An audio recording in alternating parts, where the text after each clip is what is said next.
नमस्कार साथियों, आप सभी का हमारे YouTube चैनल आरवी एंटरटेनमेंट में हार्दिक स्वागत है। अगर आपको स्टोरी पसंद आए तो प्लीज़ चैनल को लाइक, फॉलो और सब्सक्राइब जरूर करें। तो दोस्तों चलते हैं अपने नेक्स्ट एपिसोड की तरफ। अनुवर्णा के ना दिखने पर रीवा तेज आवाज में सागर से कहता है, काका, अनुवर्णा कहाँ गई? और तभी सागर काका भी उस डाल को देखते हुए कहते हैं, अभी तो यहीं पर थी अनुवर्णा बेटी, और मैं यहीं पर बैठा उससे बातें भी कर रहा था और वह मेरी बातों का जवाब भी दे रही थी। फिर यह अचानक से कहाँ चली गई? पर रीवा के चेहरे पर अनुवर्णा के ना दिखने से अचानक से उसे घबराहट आ जाती है और जल्दी से रीवा इधर उधर जाकर अनुवर्णा को देखने लगता है और मंजीवान भी अनुवर्णा को ढूंढने लगता है। वहां अंधेरा तो बहुत था, पर रीवा अनुवर्णा को आवाज लगाते हुए उस अंधेरे में वहां से काफी आगे निकल जाता है और अनुवर्णा को आवाज लगाते हुए मंजीवान और सागर काका दोनों भी उसी अंधेरे में अनुवर्णा को ढूंढ रहे थे। और तभी वहां काफी तेज हवा भी चलने लगती है और उस चल रही तेज हवा के ही कारण जो पेड़ों की पत्तियां आपस में टकरा रही थी, उसकी आवाज उस अंधेरे में एक बहुत ही भयानक आवाज उत्पन्न कर रही थी।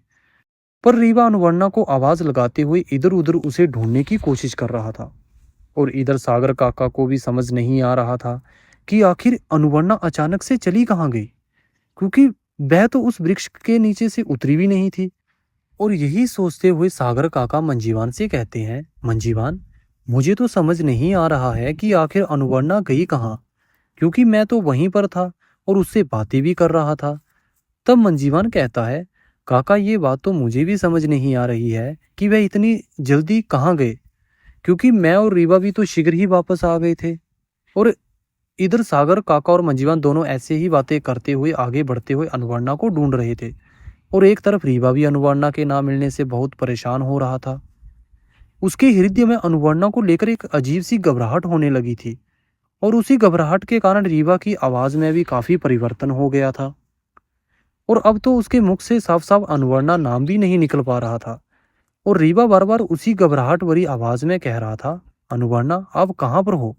अनुवर्णा, मैं आपके बिना एक पल भी जीवित नहीं रह सकता हूँ, कहाँ गए तुम?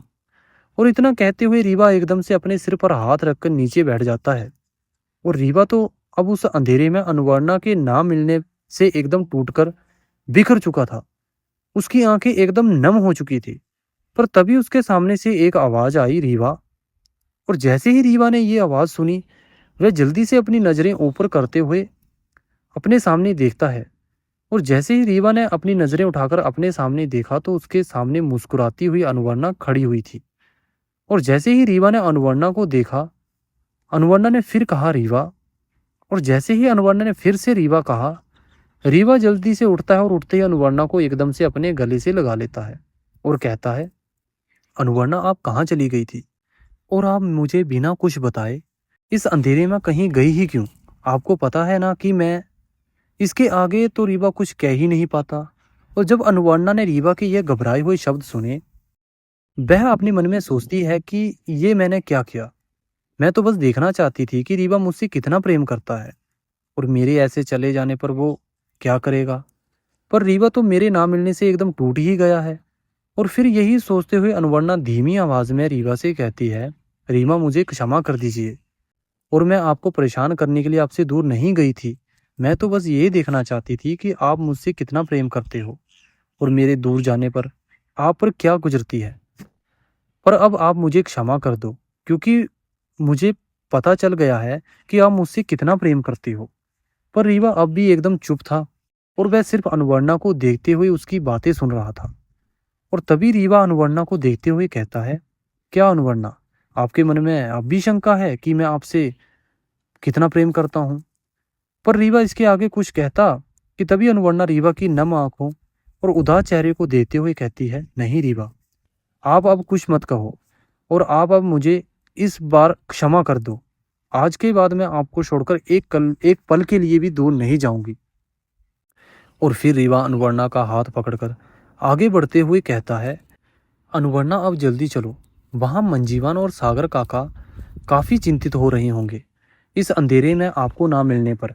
और रीवा ये कहते हुए आगे बढ़ रहा था, पर अनुवर्णा उसके साथ चलते हुए सिर्फ रीवा के चेहरे को ही देख रही थी और रीवा को देखते हुए अनुवर्णा सोच ही रही थी कि रीवा मुझसे कितना प्रेम करता है कि मेरे जरा से दूर जाने पर इतना घबरा गया कि मेरे मिल जाने पर उसके मुख से साफ साफ एक शब्द भी नहीं निकला। मैंने तो कभी सोचा ही नहीं था कि मेरी जीवन में भी इतना अधिक प्रेम करने वाला कोई आएगा। पर मैं आज के बाद में कभी भी रीवा से दूर नहीं जाऊंगी। और जब रीवा ने अनुवर्णा को खुद को ऐसे देखता हुआ देखा तो वह अनुवर्णा से कहता है, क्या हुआ अनुवर्णा, आप ऐसे क्यों देख रही हो? तब अनुवर्णा थोड़ा मुस्कुराते हुए कहती है, कुछ नहीं रीवा, मैं तो बस ये सोच रही थी कि मैंने जरूर अपने पिछले जन्म में कुछ अच्छे कर्म किए होंगे जो मुझे आप मिले इस जन्म में। पर रीवा अनुवर्णा की ये बात सुनकर रीवा सिर्फ मुस्कुरा देता है और फिर आगे बढ़ता है। और थोड़ी ही देर में रीवा अनुवर्णा को लेकर उसी स्थान पर पहुंच जाता है जहां पर वह सब रुके हुए थे इस अंधेरे में। और वहां पहुंचते ही रीवा आवाज लगाता है, मंजीवान और सागर काका, आप दोनों कहाँ पर हो? अनुवर्णा मुझे मिल गई है, आप दोनों वापस आ जाओ। और जैसे ही मंजीवान और सागर ने रीवा की आवाज सुनी, वह दोनों शीघ्र ही वापस आ गए। और आते ही मंजीवान कहता है, अनुवर्णा कहाँ चली गई थी आप? आपको पता है हम सब कितना परेशान हो गए थे। और तभी सागर काका भी अनुवर्णा के पास जाकर कहते हैं, बेटी आप कहाँ चली गई थी? मैंने तो आपको यहाँ से जाते देखा ही नहीं था। मैं तो घबरा गया था कि कहीं इस जंगल की किसी बुरी अदृश्य शक्ति ने आपको कोई आघात तो नहीं पहुंचा दिया। और इतना कहते ही सागर काका की आंखों में आंसू आ जाते हैं, जिन्हें देखकर अनुवर्णा समझ ही नहीं पाती कि आखिर सागर काका की आंखों में आंसू क्यों आ गए। और तभी अनुवर्णा सागर काका के आंखों में आंसू देखकर कहती है, क्या हुआ काका, आपकी आंखों में आंसू क्यों आ गए? और तब सागर काका अनुवर्णा को देखते हुए कहते हैं, बेटी अनुवर्णा, मैं जब आपको देखता हूँ, आपको देखकर मुझे लगा कि मुझे मेरी बेटी मिल गई, क्योंकि शायद अब मेरी बेटी आप जैसी ही होगी। मैंने तो जब आपको देखा था तब ही तुम्हें अपने गले लगाकर अपने बच्चों के लिए सालों से तड़प रहे प्रेम को आप पर लुटाना चाहता था, पर संकोचवश और अभी अचानक से आपके कहीं चले जाने पर मुझे ऐसा लगा कि मुझसे फिर से मेरी बेटी दूर गई है, और बस इसीलिए मेरी आंखों में आंसू आ गए।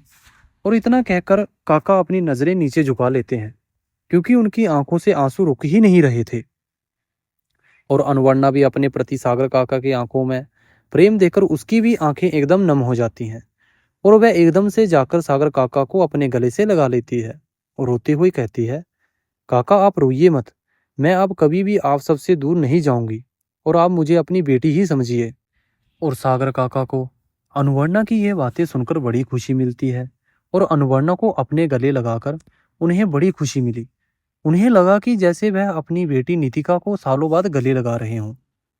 और रीवा मंजीवान भी इस दृश्य को देखकर उनकी भी आंखें एकदम भर जाती हैं।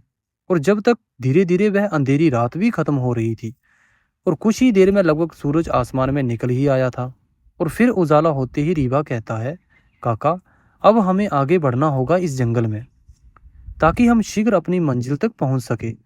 और तभी सागर काका रीवा से कहते हैं, पर बेटा रीवा, हम इस जंगल में कहाँ और किस दिशा में जाएं कि हम अपनी मंजिल तक पहुंच जाएं? क्योंकि जब मैं सालों पहले इस जंगल में आया था जिस स्थान की खोज में, मैं तो उस स्थान को सालों तक इस जंगल में रहकर भी नहीं ढूंढ सका था। पर वह किताब अगर मैं अपने साथ लेकर आता तो। और तभी रीवा सागर काका की ओर देखते हुए कहता है, कौन सी किताब काका? तब सागर रीवा की ओर देखते हुए कहता है, बेटा वही किताब जिस किताब में मैंने इस जंगल के बारे में पढ़ा था, और उसी किताब को पढ़कर मैं इस जंगल में आया था कुछ शक्तियों को प्राप्त करने के लिए। पर शक्तियों को शीघ्र प्राप्त करने की लालसा में मैं उस किताब को अपने साथ लाना ही भूल गया था। और अगर वह किताब अभी हमारे पास होती तो हम इस जंगल के हर एक कोने में उसके बारे में जान सकते थे कि इस जंगल में किस दिशा में क्या है, और वह कौन सी बुरी शक्तियां थी जो रुद्रांग और मेरी बेटी नीतिका को इस जंगल में लाई थी। और सागर काका की ये बातें सुनकर रीवा उनसे कहता है, कौन सी किताब, और वह किताब किस तरह की थी? और काका क्या वह किताब आपके घर में भी थी?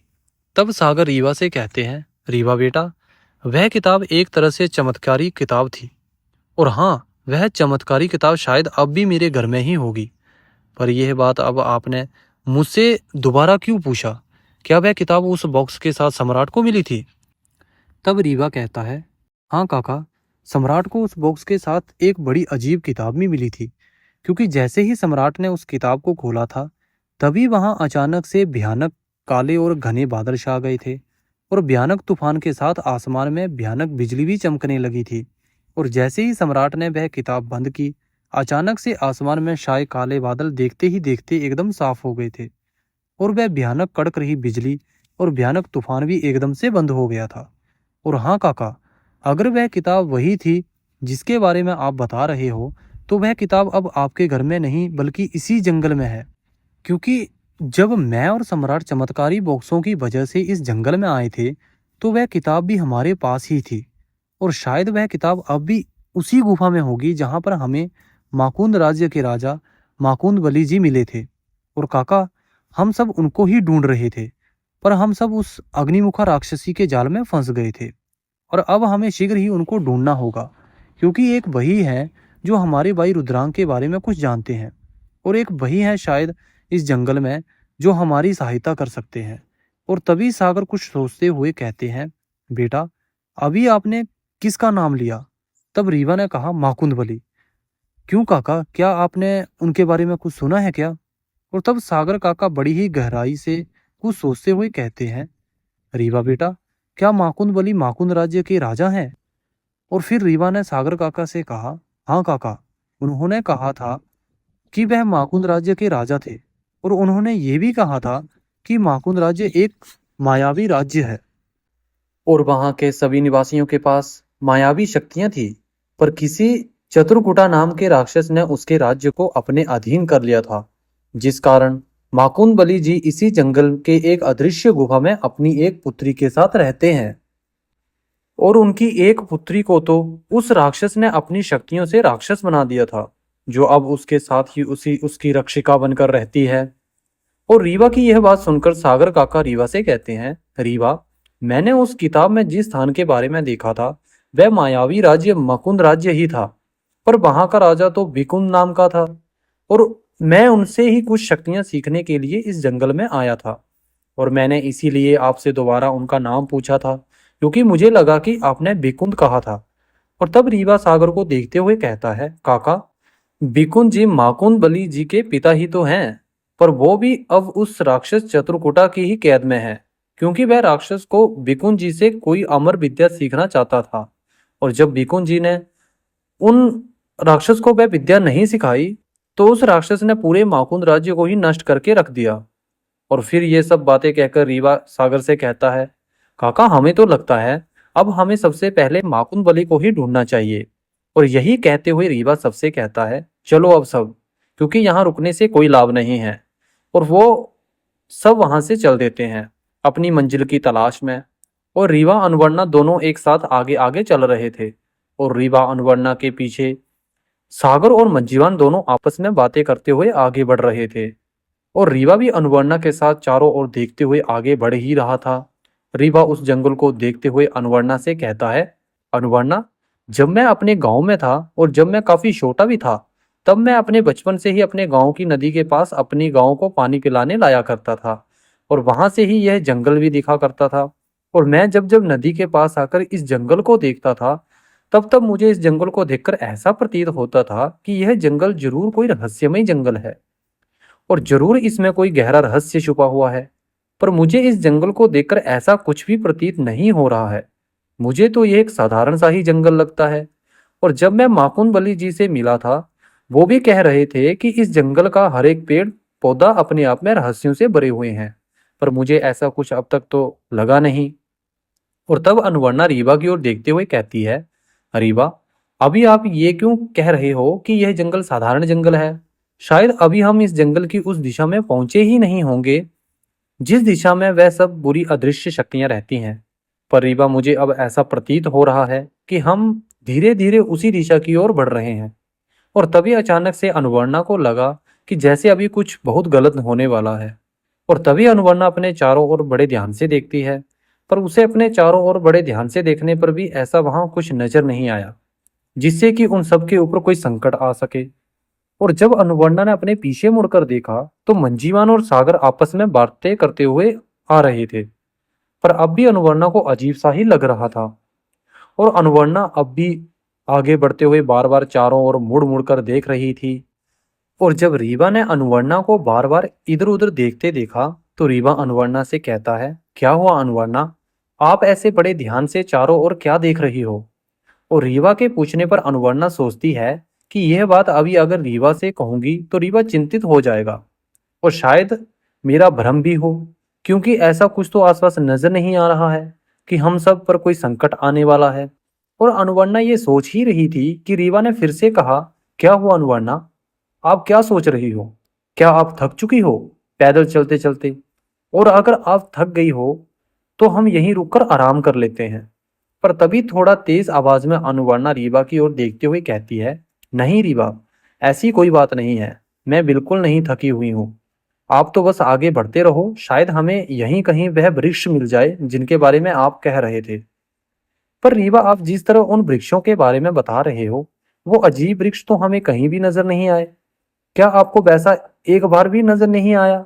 आप तो उन वृक्षों को एक बार देखकर पहचान सकते हो, क्योंकि आपने तो पहले उन वृक्षों को देखा हुआ है।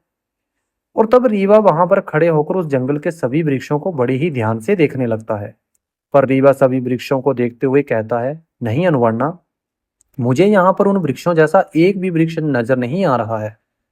और तभी अनवर्णा फिर रीवा की ओर देखते हुए कहती है, रीवा, क्या आप माकुन बली के साथ जब रक्षामणि प्राप्त करने के लिए उन दो अजीब वृक्षों के पास गए थे, क्या वह मार्ग आपको याद है?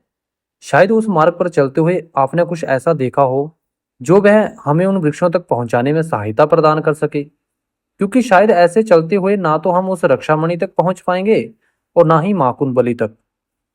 और तभी रीवा को सोचते हुए कहता है, अनुवर्णा, जब मैं और मेरा मित्र सम्राट दोनों माकुन बली के साथ उनके साथ अदृश्य गुफा से बाहर निकले थे, तब तो सुबह का वक्त था और सूरज हमारे उस गुफा से निकलने पर ठीक हमारे सामने था। और हाँ, वहां पर तो इससे भी अधिक घने वृक्ष थे कि सूरज की किरणें भी पूरी तरह से पृथ्वी पर नहीं पड़ पा रही थी। और माकुन बली जी हम सबको लेकर सीधे सूर्य की दिशा की तरफ आगे की ओर ले गए थे। और हाँ अनुवर्णा, मुझे उस मार्ग पर एक ऐसा पौधा दिखा था जिसे मैं कभी भी चाहकर भी नहीं भूल सकता हूँ, क्योंकि उस छोटे से पौधे में एक इतना सुंदर और मनमोहक पुष्प लगा हुआ था कि, और इसके आगे रीवा कुछ कहता कि तभी वह मंजीवान की आवाज आई, रीवा अनुवर्णा, आप दोनों थोड़ा रुको तो, देखो आपके काका तो थक चुके हैं। और मंजीवान ये कहते ही रीवा और अनवर्णा दोनों रुक जाते हैं। और पीछे मुड़ते हुए रीवा कहता है, क्या हुआ मंजीवान? और मंजीवान रीवा की तरफ आगे बढ़ते हुए ही कहता है, रीवा, काफी समय हो गया है ऐसे चलते हुए, अब हमें सबको थोड़ा आराम कर लेना चाहिए, थोड़ा रुककर, क्योंकि आपके काका तो बहुत थक चुके हैं। पर तभी सागर काका रीवा से कहते हैं, नहीं बेटा, आप तो बस आगे बढ़ते रहो, जिससे कि मैं अपने सालों से बिछड़े मित्र शिव और बच्चों से मिल सकूं। और तभी सागर काका अपने शरीर की सारी शक्ति लगाकर अपने कदमों को आगे बढ़ाते हैं। पर तेजी से आगे बढ़ने पर सागर काका के कदम थोड़ा लड़खड़ा जाते हैं, जिन्हें देख रीवा को बहुत ही बुरा लगा। और वह जल्दी से उनके पास जाकर उनका हाथ पकड़कर जल्दी से एक वृक्ष के नीचे लेकर बिठा देता है और कहता है, काका, अब आप अभी यहीं पर आराम करो, देखो आपके कदम आगे बढ़ने में कितना लड़खड़ा रहे हैं। अब हम यहीं पर पहले रुककर आराम करेंगे, फिर आगे बढ़ेंगे। और तभी रीवा मंजीवान की ओर देखते हुए कहता है, मंजीवान, आप आसपास जाकर देखो, अगर कुछ फल मिले तो ले आओ। और रीवा के ये कहते ही मंजीवान कहता है, ठीक है रीवा, मैं कुछ फल ढूंढकर लाता हूँ। और इतना कहकर मंजीवान उड़ने ही वाला था कि अनुवर्णा उसके पास जाकर कहती है, मंजीवान, आप बड़े ध्यान से जाना और किसी भी अच्छे वृक्ष से फल लेकर आना, क्योंकि इस स्थान को देखकर मुझे बड़ा अजीब सा प्रतीत हो रहा है। और तभी मंजीवान भी धीमी आवाज में अनुवर्णा से कहता है, अनुवर्णा जी, आप इस बात की बिल्कुल भी चिंता ना करो, क्योंकि मेरे पास ऐसी शक्तियां भी हैं जिससे कि मैं पता लगा सकता हूँ कि किस वृक्ष के फल हितकारी हैं और किस फल के अहितकारी हैं। आखिर मैं भी तो मायालोक का ही निवासी हूँ। और अनुवर्णा जी, आप मेरी तनिक भी चिंता ना करो, आप बस रीवा का ध्यान रखो कि वो अब यहाँ किसी बुरी शक्तियों में ना फंसे और वह शीघ्र अपने भाई और पिता तक पहुंच जाए, ताकि मैं भी रीवा के उनके परिवार से मिलने के बाद अपने परिवार के पास अपने मायालोक जा सकूं। और इतना कहने के बाद मंजीवन वहां से उड़ जाता है कुछ फलों की तलाश में, और वो सब वहीं पर रुक जाते हैं। रीवा सागर काका को वहीं एक वृक्ष के नीचे बैठने को कहता है और खुद वहीं इधर उधर जाकर देखने लगता है। और अनुवर्णा भी उसके साथ ही थी। और रीवा जंगल को देखते हुए कहता है, अनुवर्णा, हमें इस जंगल में आए तो काफी समय हो गया है, पर अब तक इस जंगल के बारे में ऐसा कुछ नहीं पता चला, और ना ही ऐसा कोई व्यक्ति इस जंगल में मिला जो हमें इस जंगल के बारे में कुछ बता सके।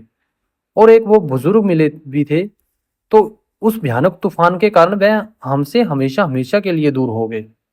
आखिर कौन सी शक्ति है इस जंगल में जो हमारे गांव से जाकर हमेशा कुछ लोगों को अपने साथ इस जंगल में ले आती है, पर वो सब ऐसा करते क्यों हैं?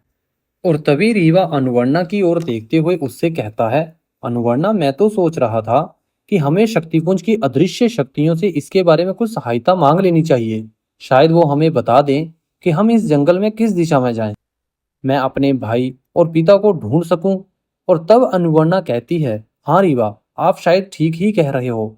शायद अब हमें उनकी सहायता ले लेनी चाहिए, नहीं तो कहीं बहुत देर ना हो जाए। और फिर अनुवर्णा रीवा के थोड़ा पास जाकर कहती है, रीवा, पर शक्तिपुंज की अदृश्य शक्तियों को हम अभी तो नहीं बुला सकते हैं, क्योंकि अभी तो हमारे साथ काका भी हैं। और अगर अभी हमने शक्तिपुंज की शक्तियों को यहाँ पर बुलाया अपनी सहायता के लिए, तो फिर काका हमारी सच्चाई के बारे में पता ना चल जाए। और तभी रीवा अपने से थोड़ा दूर बैठे सागर काका को देखते हुए कहते हैं, हाँ, ये बात तो ठीक ही कह रही हो आप, पर उसकी चिंता मत करो। अभी मंजीवान आएगा तो हम काका को उनके साथ आगे भेज देंगे, और फिर हम यहाँ पर रुककर शक्तिपुंज की शक्तियों को अपनी सहायता के लिए बुला लेंगे। और तभी मंजीवान भी कुछ फल लेकर वहां आ जाता है। और मंजीवान को आता देख रीवा अनुवर्णा से कहता है, अनुवर्णा देखो, मंजीवान भी आ गया है। और फिर वह सब वहीं बैठकर मंजीवान के द्वारा लाए गए फलों को खाने लगते हैं। और तभी वहां ठंडी ठंडी हवा चलने लगती है। और उस ठंडी हवा के चल जाने पर सबको बहुत ही अच्छा लग रहा था। पर थोड़ी देर बाद उस ठंडी हवा के साथ एक अजीब सी दुर्गंध भी आने लगी। धीरे धीरे वह अजीब सी दुर्गंध और भी बढ़ने लगी, जिससे उस अजीब दुर्गंध के कारण सबको एक अजीब सी घुटन महसूस होने लगी। और अपने आसपास देखते हुए रीवा कहते हैं, ये अजीब सी दुर्गंध कहाँ से आने लगी? पर तभी रीवा इधर उधर देखते हुए अनुवर्णा से कहता है, ये अचानक से अजीब दुर्गंध कहाँ से आने लगी? और इस अजीब सी दुर्गंध के कारण अब तो सांस लेने में भी परेशानी हो रही है, और अब हमें शीघ्र ही यहाँ से निकलना होगा, नहीं कुछ अहित ना हो जाए। और तभी सागर काका मंजीवान पंछी भी कहते हैं, हाँ रीवा, हमें भी बड़ा अजीब लग रहा है। और तभी रीवा कहता है, मंजीवान, आप शीघ्र ही सागर काका को यहाँ से दूर लेकर जाओ। पर रीवा आप मंजीवान ने रीवा की ओर देखते हुए कहा, मंजीवान, आप शीघ्र काका को लेकर जाओ। देखो, ये दुर्गंध युक्त हवा और भी तेज हो रही है। आप काका को लेकर जाओ, मैं और अनुवर्णा आ रहे हैं। और तभी रीवा जल्दी से अनुवर्णा का हाथ पकड़ता है और तेजी से आगे की ओर बढ़ता है। और तभी मंजीवान भी सागर काका को लेकर तेजी से उस स्थान से दूर जाने के लिए उड़ता है। और रीवा भी अनुवर्णा का हाथ पकड़े हुए आगे ही बढ़ रहा था, पर वहां से काफी दूर आ जाने पर भी वह दुर्गंध अब भी कम नहीं हो रही थी।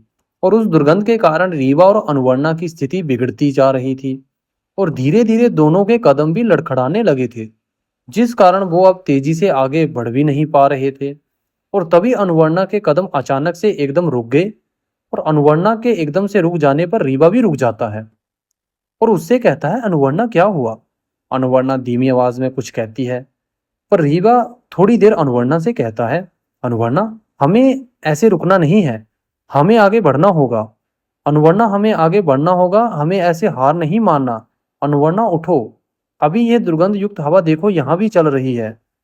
पर उस अजीब से दुर्गंध की वजह से रीवा और अनुवर्णा की आंखें अपने आप ही बंद होने लगी। और अनुवर्णा तो दुर्गंध युक्त हवा के कारण मूर्छा अवस्था में जाने वाली थी। पर तभी रीवा अपने आप को संभालते हुए और अपने शरीर की पूरी शक्ति लगाकर अपनी आंखें खोलता है। और फिर अनुवर्णा को देखते हुए उससे कहता है, अनुवर्णा, अपनी आंखें खोलो, हमें जल्दी से इस स्थान से दूर जाना होगा। अनुवर्णा, उठो ना, और तुम अपनी आंखें क्यों नहीं खोल रही हो? पर रीवा के इतना कहने के बाद भी अनुवर्णा ने अपनी आंखें नहीं खोली।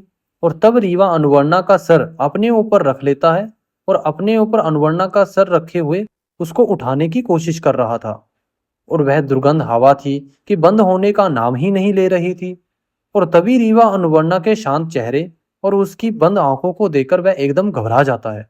और तभी काफी तेज आवाज में रीवा अनुवर्णा को आवाज लगाता है, अनुवर्णा अनुवर्णा। और तभी रीवा के तेज आवाज के एकदम से उसकी आंखें खुल जाती हैं, जिसे देख रीवा की घबराहट थोड़ी कम हो जाती है। और अनुवर्णा को देखते हुए ही रीवा कहता है, अनुवर्णा आप ठीक तो हो? क्योंकि हमें शीघ्र ही इस स्थान से दूर जाना होगा। हाँ रीवा, चलो हम जल्दी से चलते हैं। पर अनुवर्णा की आंखें अभी भी अपने आप ही बंद हो रही थी। पर वह रीवा के उदास चेहरे को देखते हुए थोड़ा हिम्मत करके उठती है और रीवा का हाथ पकड़ते हुए रीवा से कहती है, रीवा चलो, ये विषैली दुर्गंध आना तो बंद ही नहीं हो रही है। पर यह दुर्गंध है किस चीज की जो इतनी विषैली है कि हमारी ये स्थिति हो गई है कि हम चल भी नहीं पा रहे हैं। और यही कहते हुए दोनों धीरे धीरे आगे बढ़ते हैं। पर कुछ ही देर में अनुवर्णा के कदम फिर से लड़खड़ाने लगे और उसकी आंखों के सामने अचानक से अंधेरा छाने लगा और फिर से उनकी कदम एकदम से रुक गए और रीवा के हाथों से अनुवर्णा का हाथ छूट गया और वह अचानक से नीचे गिर गई और गिरते ही अनुवर्णा मूर्छित हो गई। और ऐसे अचानक से अनुवर्णा का हाथ अपने हाथों से छूटता देख वह एकदम से घबरा जाता है और अनुवर्णा के पास बैठकर जल्दी से उसका सर अपने ऊपर रख लेता है और फिर से रीवा अनुवर्णा को आवाज लगाने लगता है। पर इस बार रीवा के लाख कोशिशों के बाद भी अनुवर्णा ने अपनी आंखें नहीं खोली और धीरे धीरे रीवा की भी स्थिति बिगड़ने लगी। पर वह अब भी अपनी हिम्मत नहीं हारा था और तभी वह अनुवर्णा को अपनी गोद में उठाता है और तेजी से आगे की ओर बढ़ता है। रीवा के कदम लड़खड़ा तो रहे थे, पर वह अनुवर्णा को लेकर जल्द से जल्द उस दुर्गंध हवा से दूर जाना चाहता था।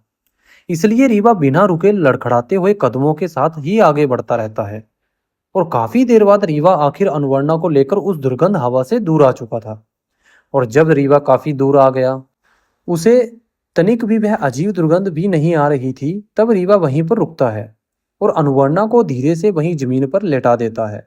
और उसे देखते हुए रीवा सोचने लगता है कि मेरे कारण अनुवर्णा यहाँ पर किन किन स्थितियों से गुजरना पड़ रहा है। और रीवा अपनी आंखें बंद करते हुए कहता है, हे ऊपर वाले, अब तो आपसे मेरी बस यही प्रार्थना है कि अब आप शीघ्र ही मुझे मेरी मंजिल तक पहुंचा दो, क्योंकि अनुवर्णा की यह स्थिति मुझसे अब और नहीं देखी जा रही।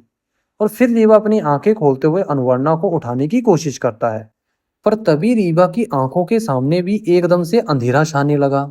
रीवा बस अनुवर्णा के चेहरे को ही देख रहा था, पर अचानक से जब रीवा को अनुवर्णा का चेहरा धुंधला सा नजर आने लगा, तब रीवा ये समझ ही नहीं पा रहा था कि आखिर उसे ऐसा क्यों लग रहा है।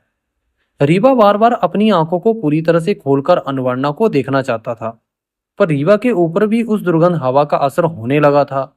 और जब रीवा को कुछ समझ नहीं आया, तब वह अपना हाथ अनुवर्णा के चेहरे पर फेरते हुए एक बार तेज आवाज में मंजीवान को आवाज लगाता है। और तभी रीवा की भी आंखें एकदम से बंद हो गई और वह भी वहीं अनुवर्णा के पास ही जमीन पर गिर गया।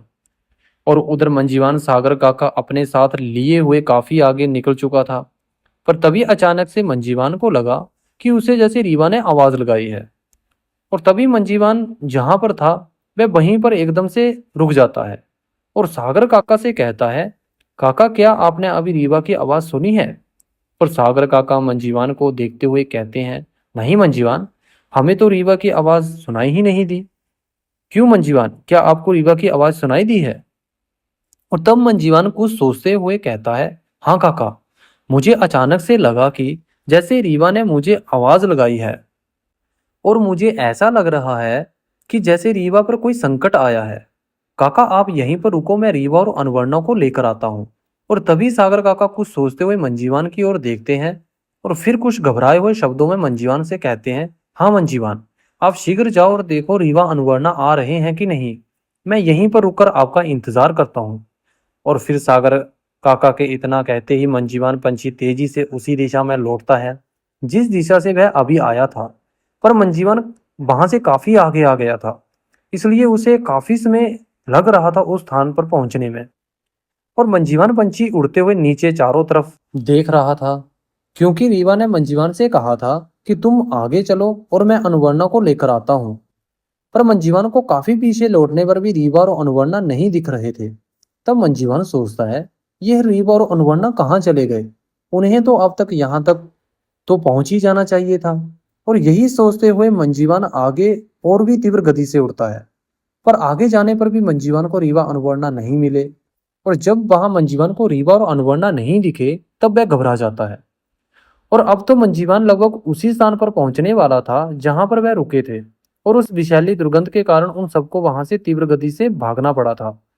पर मंजीवान उस स्थान के थोड़ा पहले ही रुक जाता है, क्योंकि अब भी वह दुर्गंध भरी विषैली हवा चल रही थी।